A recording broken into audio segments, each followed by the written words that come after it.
Hey guys, what's up? My name is Barton, and today I thought I would do something a little bit different.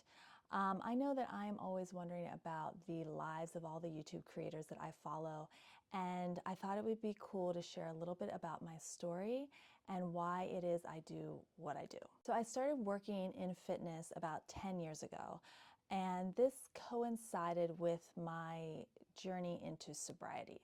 So I've been sober now. I will celebrate 12 years of sobriety from alcohol on August 17th of this year. So that's 12 full years without a drink, by the grace of my higher power. In those early days of sobriety, running became everything for me. I would set out from my small crappy apartment in Brooklyn and I would just run for miles and miles and miles to clear my head. It just made everything seem so much more manageable, and it made putting a day at a time together so much easier.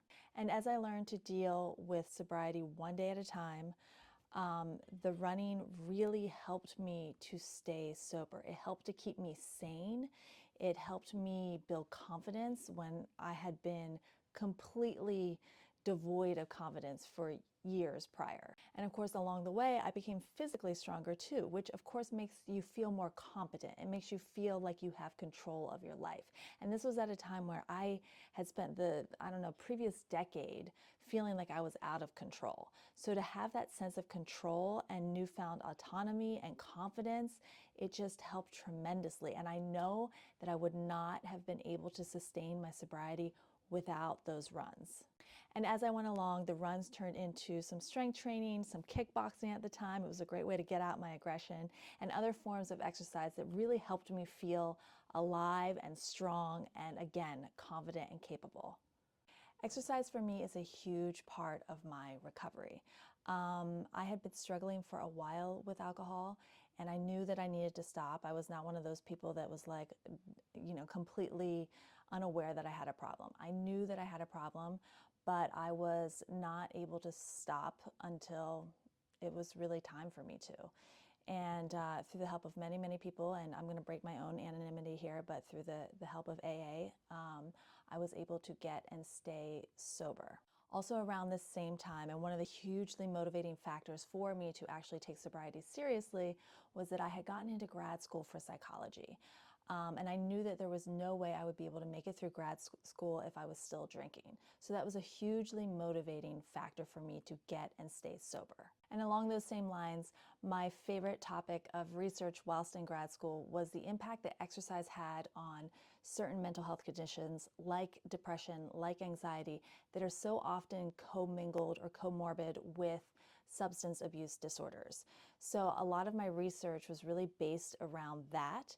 And it was really cool to see the connections, to see how exercise could be used as an adjunct treatment for depression and anxiety that underlies addiction. During my last year of grad school, I actually got a job as a case manager / social worker for a recovery center in New York City, where I was living at the time. And I was over the moon about this job. I was so excited to be able to work with addicts and alcoholics, to meet them where they were, to share my story, to share my experience, and hopefully help them in their own journeys. And while I was there at that job, I started to lead my clients through boot camps and running groups because I knew the impact that exercise had on my own recovery, and I wanted them to have the opportunity to experience that firsthand.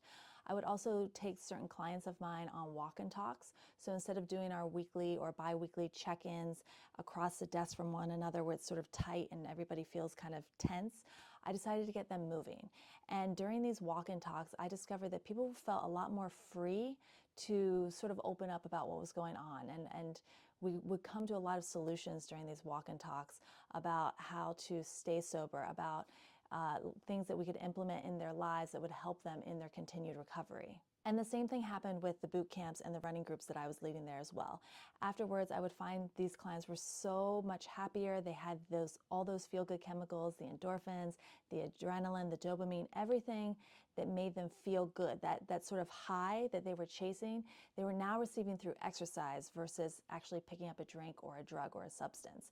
So this led me to think, maybe there's something there. Maybe I would like to meet these people in a different place. And it became very apparent that through these running groups and these boot camps, that's where I really wanted to work with people. I wanted to make them feel good. I wanted to help them find the solution to the problem instead of just delving deeper into the problem. You know, there are plenty of clinicians that are wonderful at doing that, but I wanted to see positive change in my clients every single time that I worked with them. And so the running groups and the boot camps made me think, perhaps I should consider transitioning into fitness. And so that's what I did. So just over a decade ago, I became a certified personal trainer. I then, shortly thereafter, became a certified yoga instructor. And then a few years later, I became a certified run coach.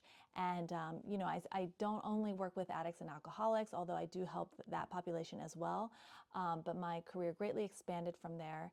And I train clients across the country now. I'm 99% virtual, so I train clients individually all across the country.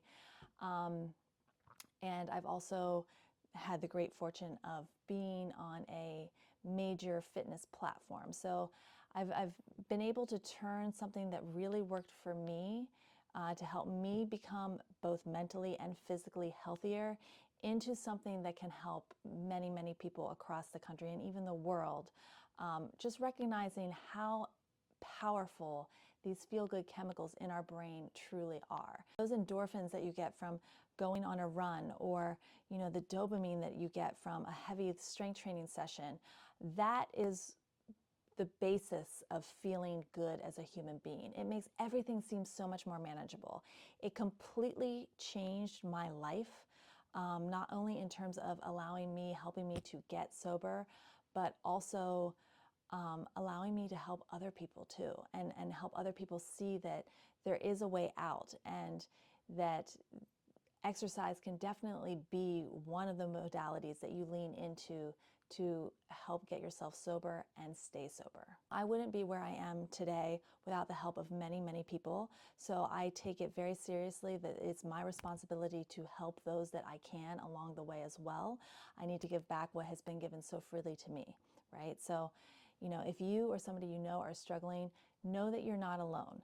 Know that there's so many of us out here that are willing to help, that are willing to share our stories, because we're all the same at the end of the day. We all want the same things, and so many of us struggle with the same things as well, but we don't have to, and you certainly don't have to struggle alone.